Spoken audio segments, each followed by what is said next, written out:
Spider-Man. You're losing it, kid.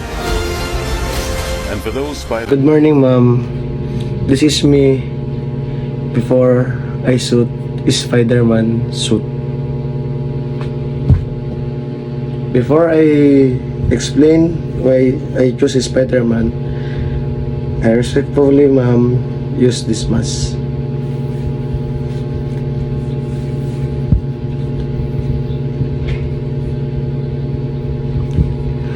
Good day, ma'am. I choose Spider-Man. My title, The Smile Behind the Mask.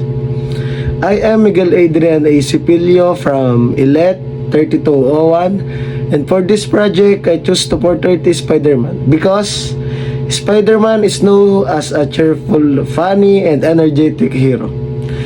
He often makes jokes even during dangerous situations and always tries to make others smile.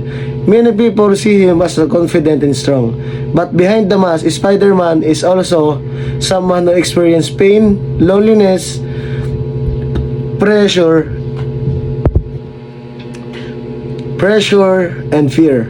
That is the reason why I choose Spider-Man. I relate to Spider-Man because I am the type of person who is always cheerful, playful, and like making others laugh.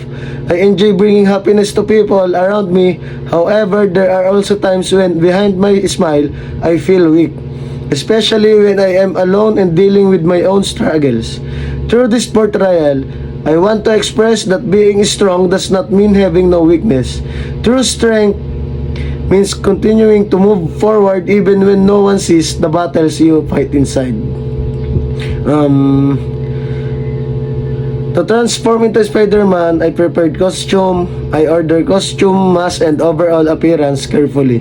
Every part of this preparation symbolizes the hidden side of a person, the side people do not always see. The mask represents the emotion we hide. The costume represents the strength we show the world.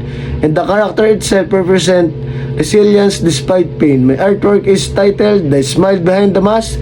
It reflects the idea that many people who appear happiest on the outside may also be fighting silent battles within themselves, just like spiders smiling and continue fighting, because behind every smile is a story.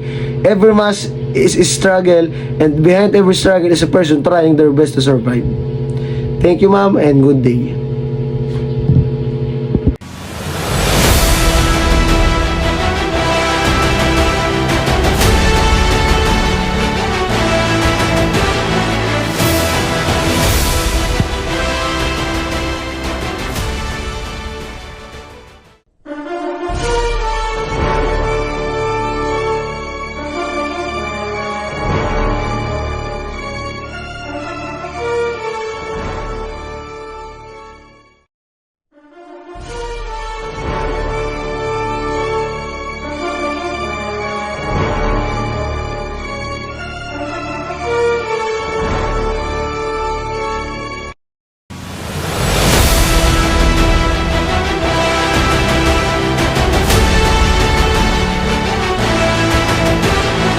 Okay, let's go. I'm